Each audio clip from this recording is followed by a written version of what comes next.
What is up, everyone? Welcome to round 3 of the June Portland Monthly Premodern Paper Magic Afternoons for 2025. We got 2 red decks to show you, so let's get into those deck lists. First up, we have Curran returning to the camera with Angry Elves. We've seen this list from him a few times over the last few months, but if you're not familiar with the Angry Elves deck, it's all about value. You find lots of mana dorks. There's, I believe, 7 turn 1 mana dorks, and lots of ways to just generate lots of value. It is a survival of the fittest deck. It does run squee, it has a toolbox, and a lot of threats. I'm not going to run through the full list because we have covered it pretty well in the past. However, I will say that the main 60 is pretty much identical to the one that he brought last month. So if you want to check out that video, make sure to do so. And the only real changes come in the sideboard. He's actually running 4 Naturalize, 4 Call Herd, 3 Winter Orb, 2 Tormod's Crypts, 1 Crumble, love to see it, and a Tranquil Domain. The only real changes in the sideboard is adding a Winter Orb and a Crumble, and I believe removing some Wall of Blossoms.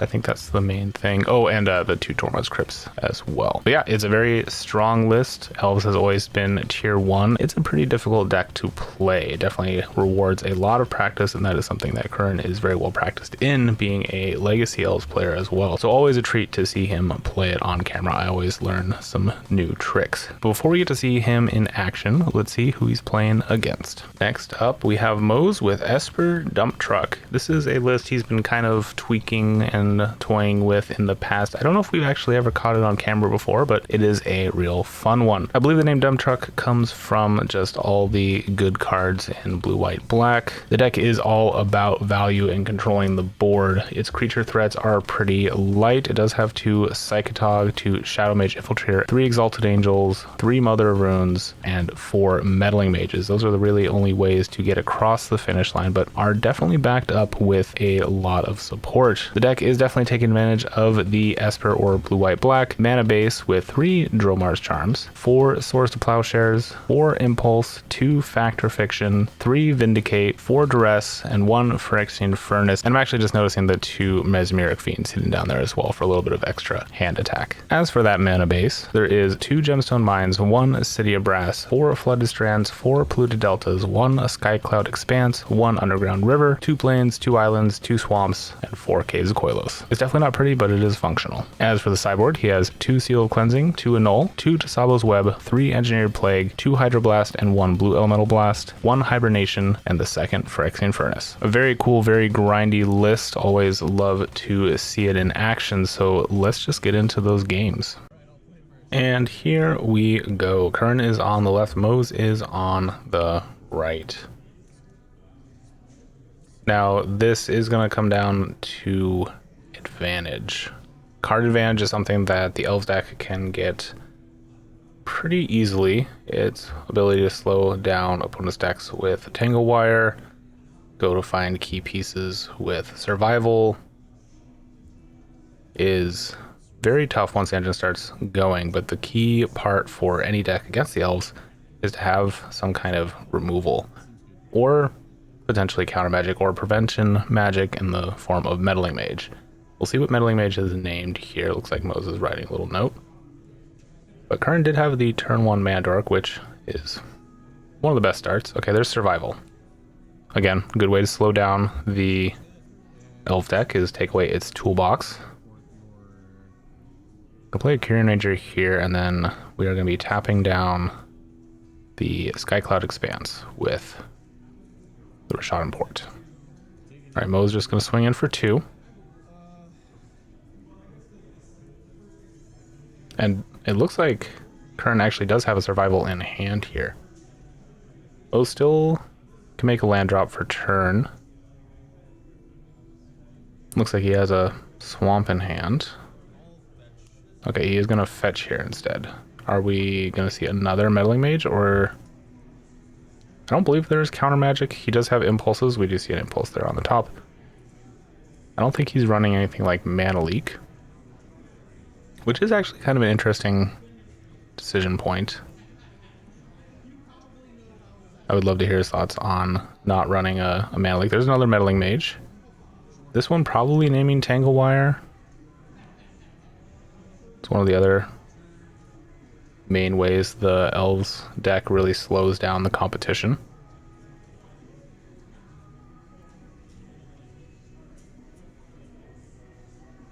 No, deranged hermit. Alright, scared of those squirrels. That is also totally fair. Okay, there's a Priest of Titania. There's two Priest of Titanias. And Curran just going to pass back. And so at this point, I forgot to mention Curran's white border deck. Yes, these are all real cards. Yes, they are all white bordered.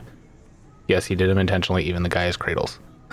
It is definitely aesthetic. It's a deck that he has played for a very long time. I mentioned he's a legacy player as well, having played Elves for a very long time.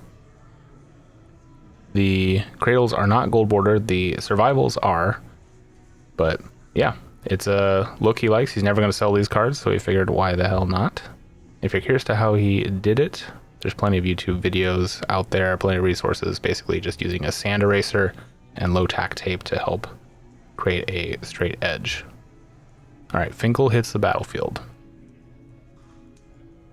Shadow Mage Infiltrator not going to be winning any games through damage necessarily. It does have fear, but it does generate plenty of card advantage. And if you remember what I said at the beginning of this match, that is going to be the decider of this game. Okay, there's the mountain drawing it naturally. And the third Priest of Titania. Curran having so much mana, and I don't think he has anything to do with it. Gonna pass back, tap down a swamp, say go.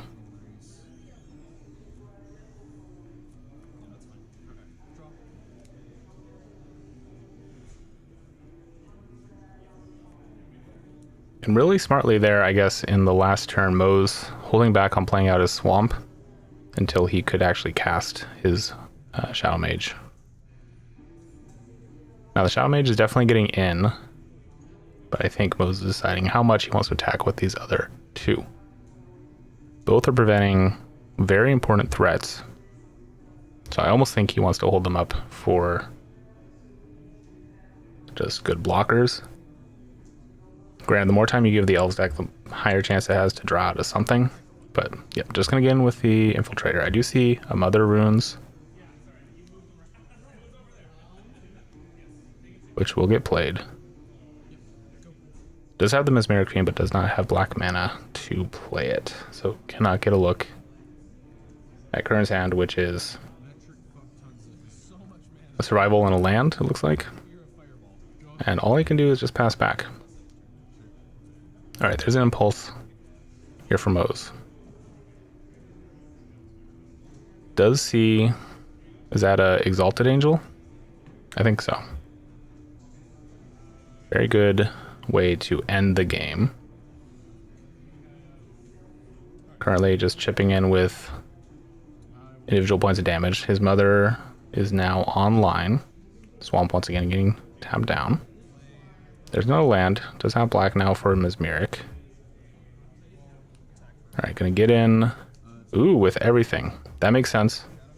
He can give at least one of those melee mages protection with Mother Runes. And not playing out anything, just passing. Oh, did he pick Terminate instead of... Maybe there was an Exalted Angel hand. Maybe I are in the Impulse. But having a lot of answers here. Okay, tap down the Underground River. I guess taking him off of double blue just in case. Curran's running counterspell, although he does have the Sky Cloud Expanse. And Shadow Mage Infiltrator just putting in so much work. There's a Factor Fiction. Curran down to 3. That is functionally one turn. He's going to need to draw something pretty great to get out of it this turn. Notably, the Elves deck not really big on creature removal. There's 2 for a Mesmeric Fiend. Gonna take one of the survivals. Can't take a land. Say go. And we're gonna pack it up and go to game number 2.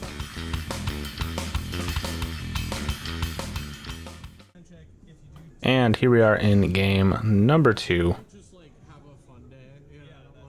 That Shadow Mage Infiltrator really just running away with the game, drawing Mo's. So many cards, so many answers. Those Meddling Mages also being super important, as he's not running any counter magic, getting to play a Meddling Mage first before a Survival can hit the field was huge. Looks like Mo's is going to be mulliganing here, so we're going to cut to when he has a keepable hand. And here we are with Mo's looking for 6. I see lands, I see spells, I see a Meddling Mage. And a Swords of Plowshares. That's probably a keepable hand right there.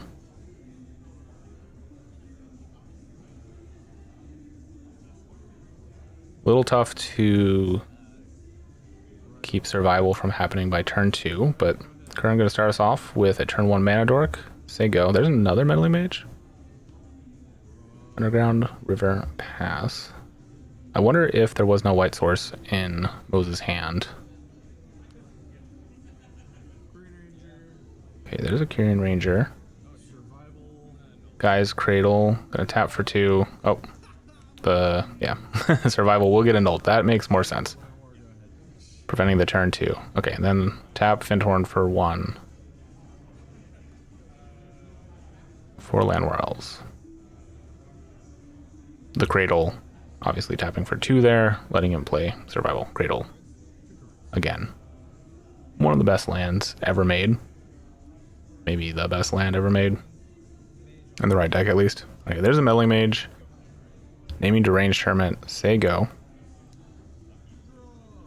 Interesting choice there. It definitely is relevant. Oh, there's a Morph. Pass back. Gonna port your blue source. City Brass here for Mo's. That was the draw. Now this Morph could be one of 2 things, I think.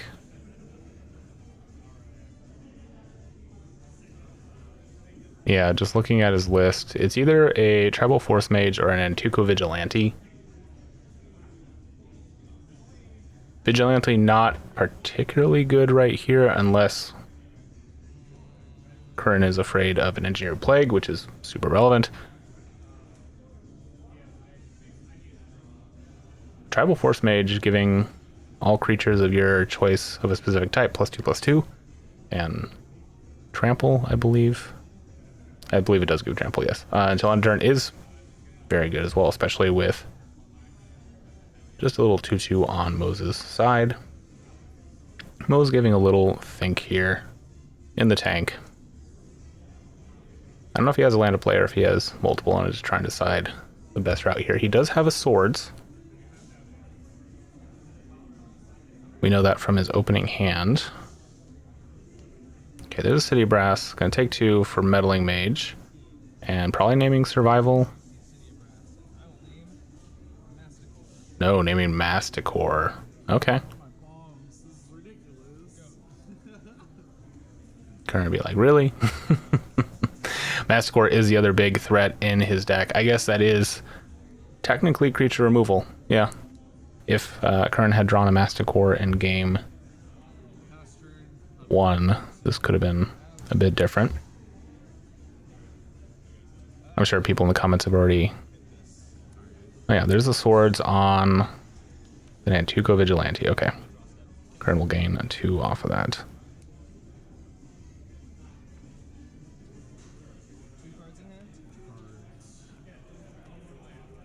Rose does have an Exalted Angel in hand as well. Gonna swing in with both. Is there gonna be a double block happening? There is not. This is a pretty clear message that Curran does not have Masticore or Deranged Hermit. I mean, 2 for 1-ing is always very rough in this format, but yes, he does not have either of those. No reason to force a block. Instead, we're just going to be trading damage because Mose has been taking a decent amount of damage off of his lands. And this is a fairly relevant race. Tapping down the City Brass to take a point. Getting in for 4. And then fetching down to 7. And I believe we're going to see that Exalted Angel Plains. Yep. Exalted Angel being morphed. And that is going to be a race that Curran is going to have a real hard time winning.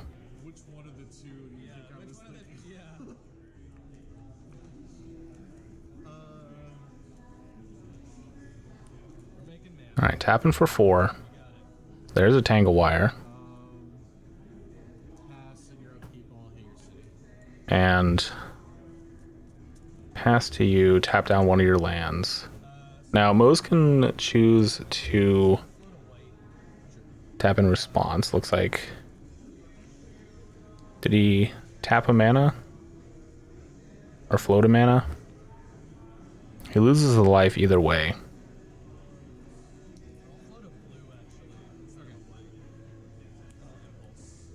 Okay, gonna use that mana to impulse. Ooh, there's an Engineer Plague. E-Plague and a land, if Mo's has a land, is pretty huge.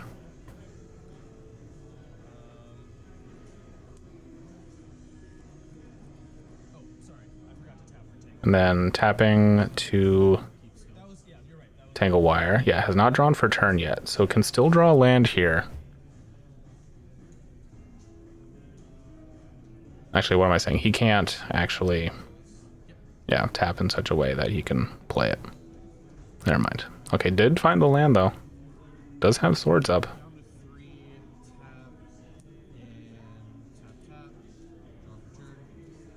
Next turn, he can play the Engineered Plague and wipe his opponent's board.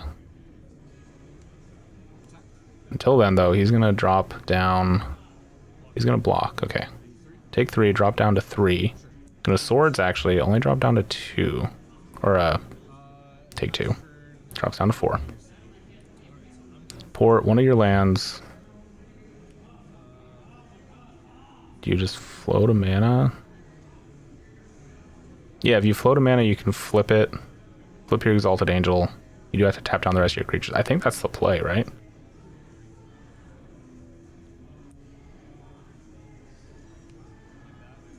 Yeah, gonna flip the Exalted Angel.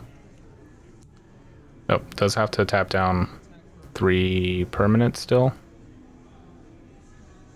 Like, you can't tap down the permanents and then use them for mana.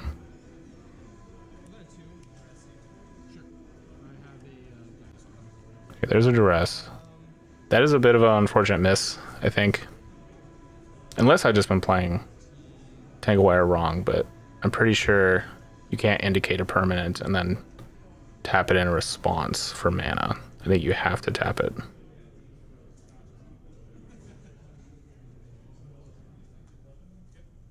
Comment below if I've been doing Tangle Wire wrong this entire time, but I don't think that's how that works. So technically these Meddling Mages should be tapped as well as that land.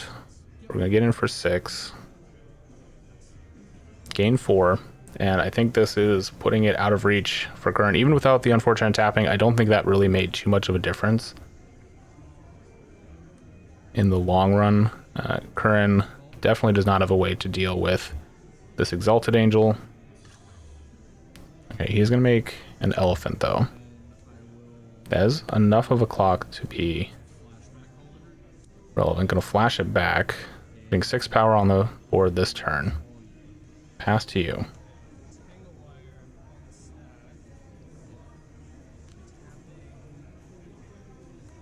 And it's almost worth it for Kern to name Elephant with Engineer Plague. Okay, does have to tap down 2 permanents here.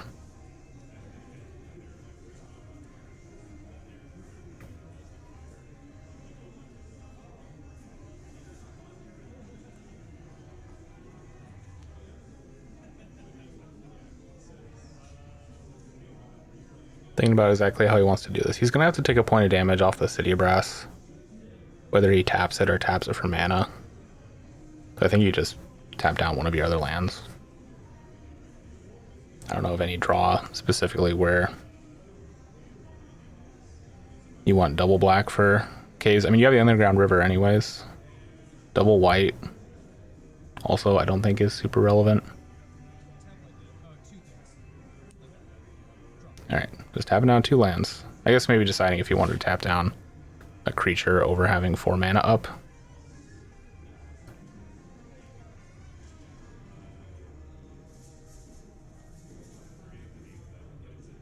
But he has to pay a point for black either way.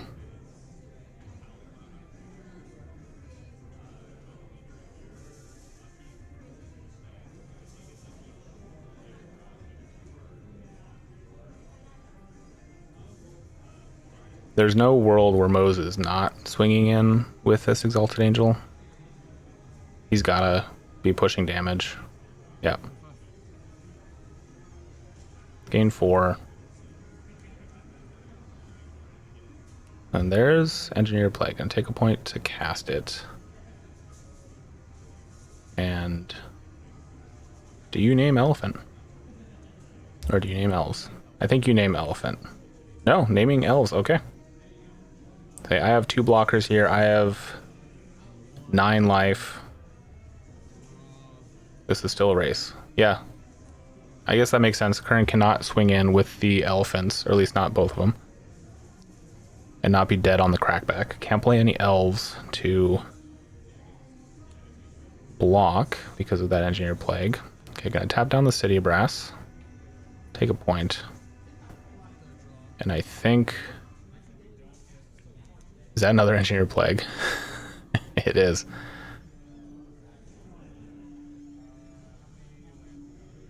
Alright, gonna get in for 4. Down to 1. Gain 4. And Mo's just gonna pass here. Gonna leave up the E-Plague. Not scared of the elephants coming in. At 12. And I don't know if Curran has a way out of this. And that is gonna be game. Mo's taken down a clean 2-0. All right, well, thanks to everyone for watching. If you made it this far, make sure to like the video and subscribe to the channel if you haven't yet. That is the best way to support what I'm doing. But if you're a long-time viewer and you want to support what I'm doing financially, why don't you go check out that Patreon that's displayed on screen right now. It's also in the video description. I'm currently displaying all the names of the wonderful patrons that support all the videos that have been coming out over the last few years. Just $1 gets your name up there, and eventually there'll be additional rewards, but right now it's just a extra way to say thank you for everything that you guys do. Money from the Patreon goes towards gear upgrades, travel expenses to go to other tournaments, and just helping make more pre-modern videos in general. Thanks for watching, and I'll catch you next time.